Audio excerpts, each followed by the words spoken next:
I've been down here this intersection, and I noticed these traffic lights not working properly. See how those cars are making a left-hand turn right there? The left-hand turn arrow works only every so often. So if you're in this area, and this is a difficult intersection to make a left-hand turn, these lights will not indicate a left-hand turn. Now, every once in a while, and I mean a once in a while, you'll see a green arrow. And that's very, very rare. So I'm gonna hang out here for about, as long as it takes to see that green arrow show. And you see what I'm talking about. We'll watch a couple of cycles of the lights go through. And it's been like this for like the last, see there it goes right there, it just turned green. It just turned green right there, but there's no cars there. And now it's yellow. Then you have your red. But if you look at how it's set up, it should be a red arrow telling the cars making the left no red. Kilo 981, Ocean Nora. I'll be the PS from B3. And the there is no bus. There is no bus signal. Like there is no transit signal up there that I can see anyway.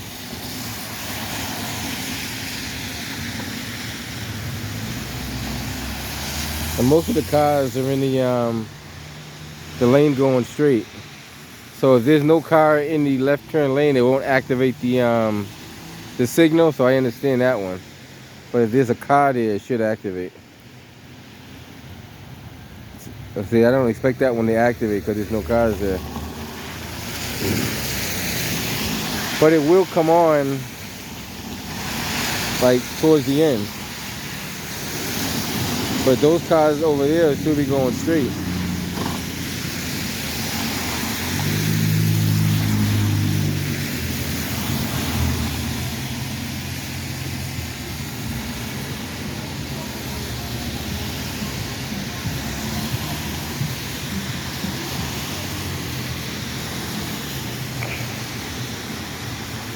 It's a recipe for disaster.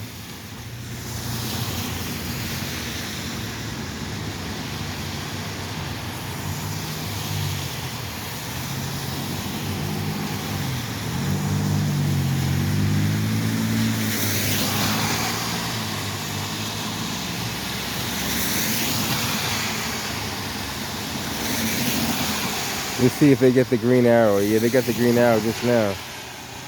Just turned green.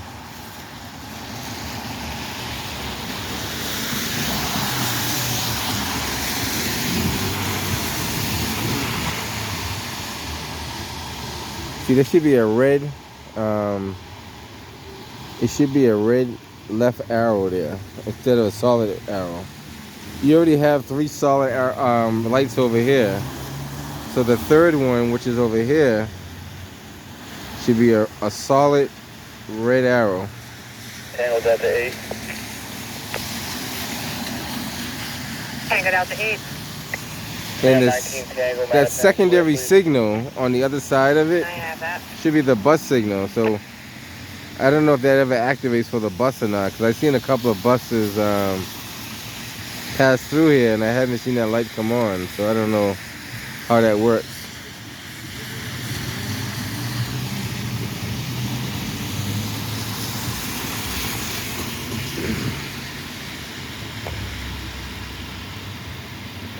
Operations to the Bravo 102.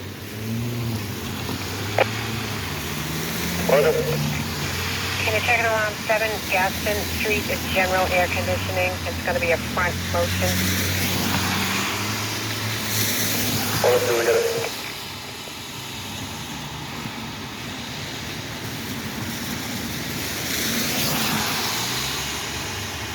Most cars are making that left turn because there's nothing telling them they cannot make the left turn. There's no red arrow saying you cannot make that left turn. So just out of rule of thumb, you make the left turn.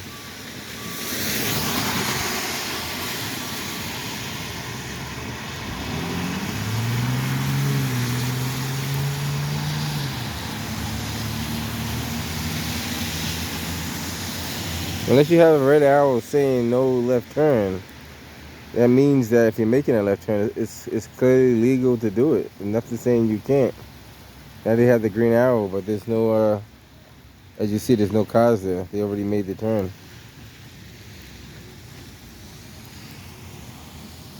Jake 660.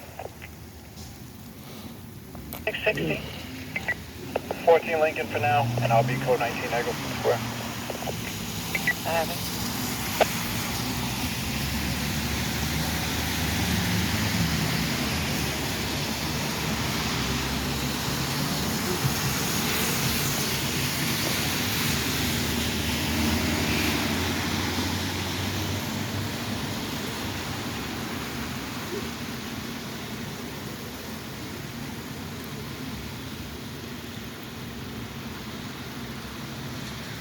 Take 101. 101. Can I get the I number for the victim, please? Stand by. That's going to be 212-092-590. Thank you. Like when these cars make this left-hand turn from the other side of the road, I don't know if there's any signs that say they cannot make that left turn, but occasionally you see cars coming up Seaver, or up Columbus Ave, I should say, onto Seaver, making a left-hand turn on the Walnut. So I don't know if that's not good either, what he's doing.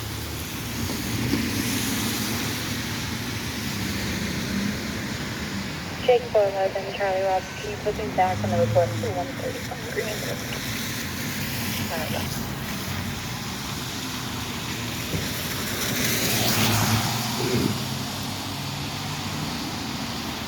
You see how that car made that left turn right there? I want to see if there's a sign saying you cannot make that left turn, because these cars still have the green light, and that car was able to make that left turn. So either there's a sign that says no left turn, or something's giving them the okay to make that left turn.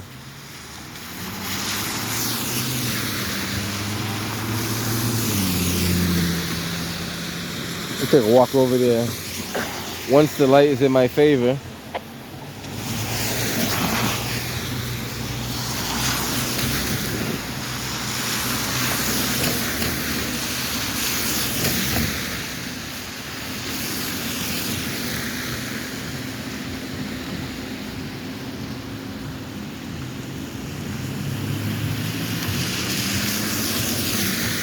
And for the life of me, I don't know why they have two lights above, because there's supposed to only be one light above.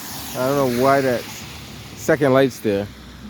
And I have to double check and triple check and quadruple check.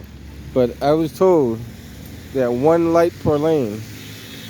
If you have two lights, that means you got two lanes. And I only see one lane, so look at that, almost an accident there. How are those cars able to make that left turn? This is a very dangerous intersection. They should be able to make that left turn. There's nothing saying they can't make it either. And there's no arrow telling them when to make it. So, very, very poor design by the MBTA in the city of Boston. Very dangerous design, in my opinion. I honestly believe the politicians want the citizens to get hurt. I wasn't going to say this, but I was talking to a gentleman earlier today, and he didn't want to be on camera. But I told him I'll repeat what he said. I won't say his name.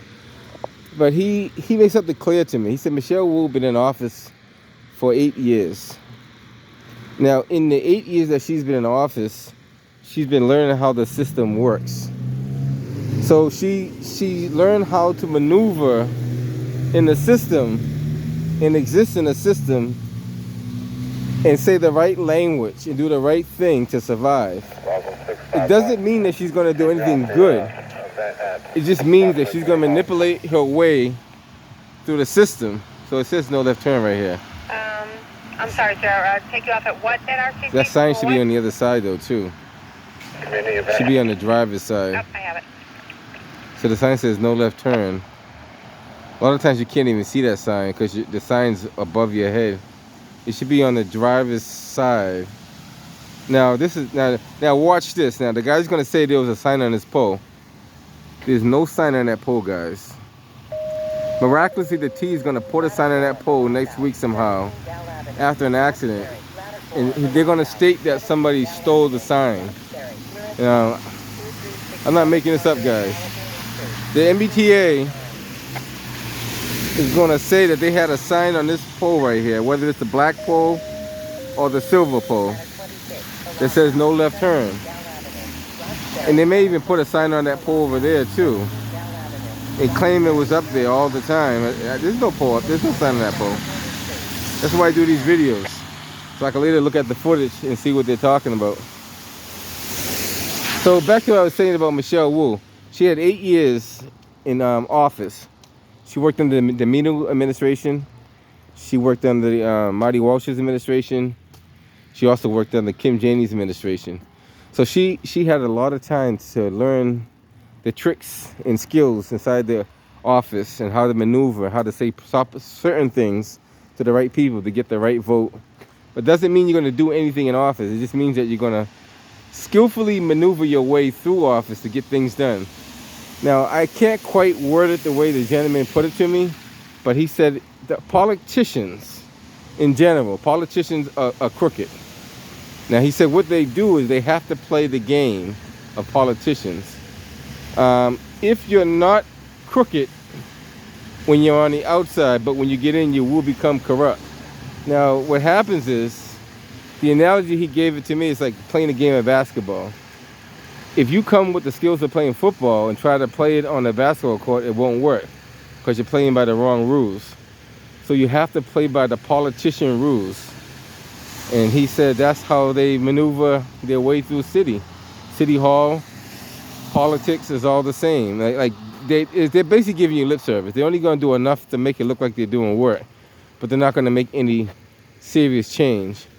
And he also noted to me that Michelle Wu, or whoever the mayor would be or is the most powerful person in the city, because the city councilors don't have power over the mayor, no matter how you look at it. See how that light, that guy's making that left turn right there? That's a recipe for disaster.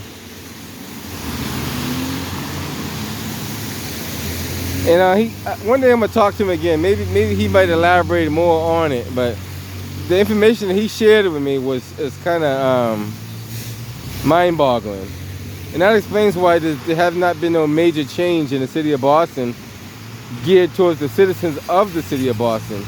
Because in reality, we vote you in office, but we don't have control over you. And one of my viewers asked me, how do we hold politicians accountable? One of my main reasons is check up on them on a regular basis, asking what the agenda is and how they plan to act on that agenda. Like right now, Bromley Heath Housing is facing being privatized. So I was talking to some of the people there. I said, you got to hold the mayor accountable. You got to ask her and say what is her standpoint on it. Now they told me they invited Michelle Wu to the meetings and she hasn't came.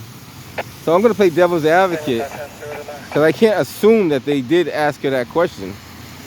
Next time I see Michelle Wu, I'm going to ask her, have you talked to these people? Have you been invited to these meetings? And if you have you shown up? Now, if she has, well, I'm going to know about it because I'm going to be there. I would definitely want to be the fly on the wall when she's at one of these meetings, because I want to see exactly what she's going to say and how she's going to say it. And the reason why she won't show up, if she don't show up, is because she's not for the people of Bromley Heath. So it's either one way or another. You can't have it both ways. But somebody pointed out to me, and I don't know if this is true or not, but Michelle Wu's husband is a loan officer, and they said a lot of the loans that he writes are for big investors. Now, I don't know this, but somebody said follow the paper trail. We might have to follow the paper trail and see where it. They mentioned East Boston Savings Bank. I have no idea what East Boston Savings Bank means, but they said East Boston Savings Bank. I don't know this, but they mentioned it to me. I might have to check it out myself. They say, well, allegedly, certain individuals applied for a loan with that same individual and were denied. But other individuals were approved. I don't know how true that is, but you know, if this is true, it has to be a paper trail. It has to be a paper trail. There's a lot more going on than we realize, but just go around and talk to the people in the city and see what they say.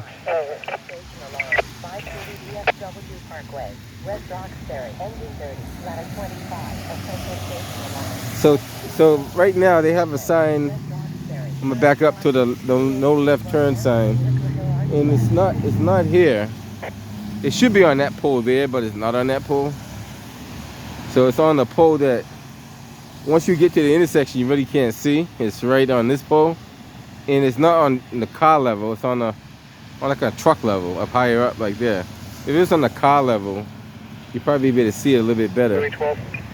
Now, you guys are my witness. There's only one sign. Can you hold me off code 19 IV? Only one sign that says no left turn. One sign. Now, look down here on these poles. There's no other signs on these poles, just so you know.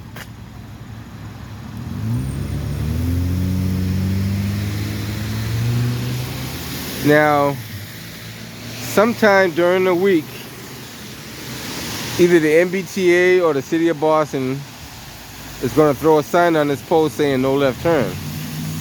And they're going to claim it's been there since they opened up the bus lane. They're going to claim that there was a sign on this pole, preferably that black pole. That's the sign they're going to probably put it on, that black pole right there.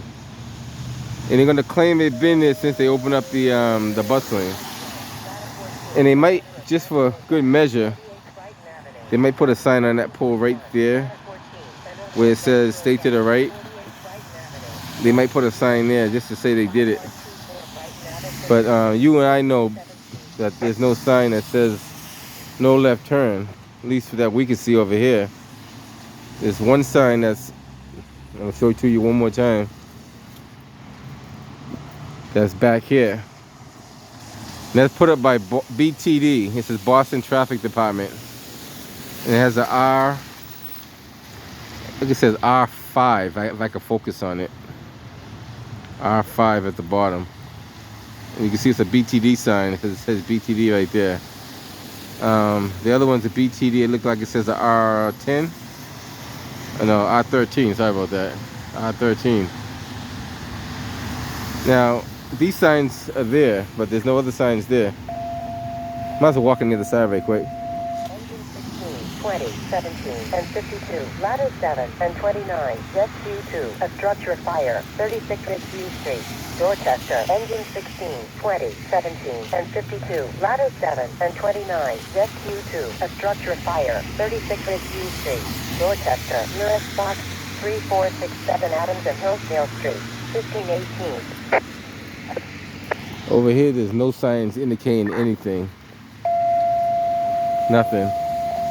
Car 8, obstruct your fire, 36 Ridgeview Street, Dorchester. Car 8, obstruct your fire, 36 Ridgeview Street, Dorchester. Nearest box 3467 Adams and Hillsdale no Street. signs at all.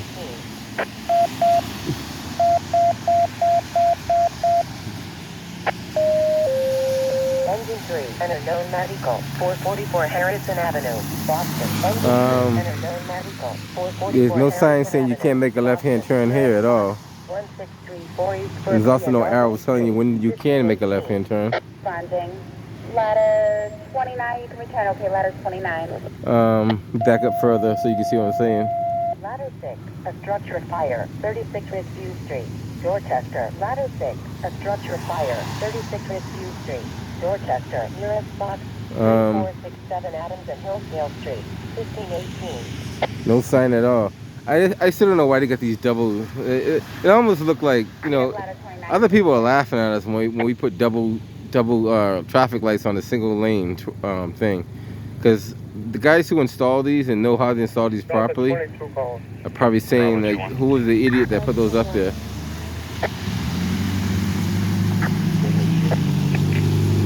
Head over to 570 Dudley, apartment 200. She said her 20-year-old daughter destroyed the apartment. She's now a couple doors down inside apartment 200. I'm gonna see if I can walk on the other side over there and get another view of that.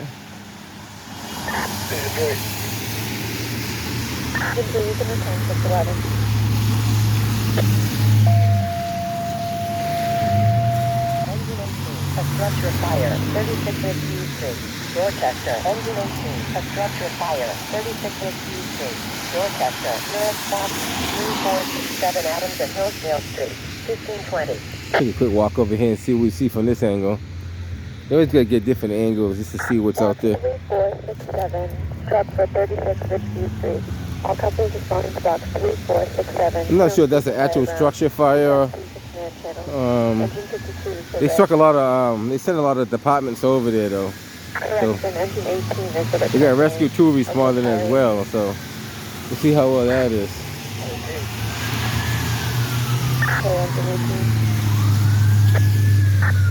Engine 30, company 530 BMW.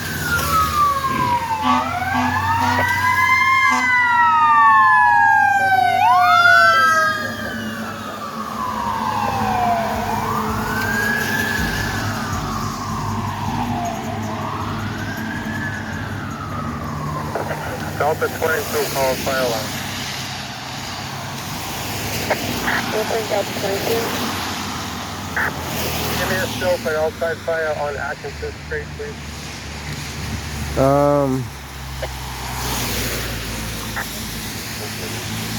There's no. Fire alarm, Engine 16 is on Ridgefield investigating smoke from a chimney. There's no real. Two-story wood frame, unoccupied. There's no real indications of what cars can do and can't do other than the left-hand turn. 103.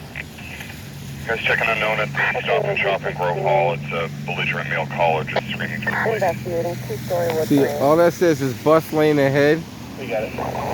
on this thing here. It's bus lane ahead. One lane road ahead.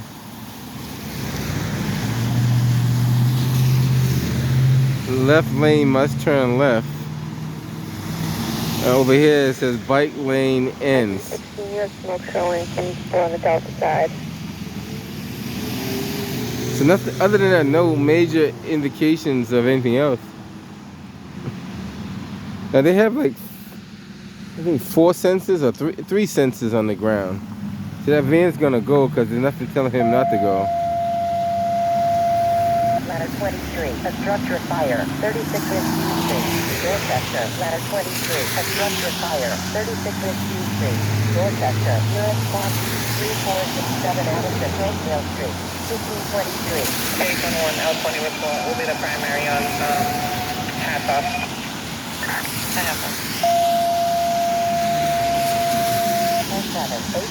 Rehab unit, a structure fire, 36 Rescue Street, Dorchester. Car 7, H1, rehab unit, a structure fire, 36 Rescue Street, Dorchester. Nearest box 3467 Adams and Hillsdale Street, 1523. Alright guys, just wanted to show you what's going on out here. If anything else comes up, I'll be sure to get back to you. Tower Ladder 3, a structure fire, 36 Rescue Street, Dorchester. Tower Ladder 3, a structure fire, 36 Rescue Street, Dorchester. Authorized vehicles only on that sign there. And Hillsdale Street, 1523. Other than that, not much. Now they'll probably change these signs around later on to say that they were always like that, but You and I both know they're not. There's a chain hanging from this thing here. That's like one of the safety chains in case it does break loose, it doesn't fall and hit somebody.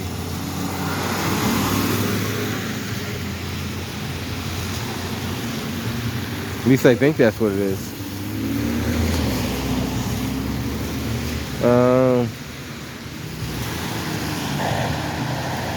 Alright guys, I'm gonna catch you guys on the next one. And there's Porter.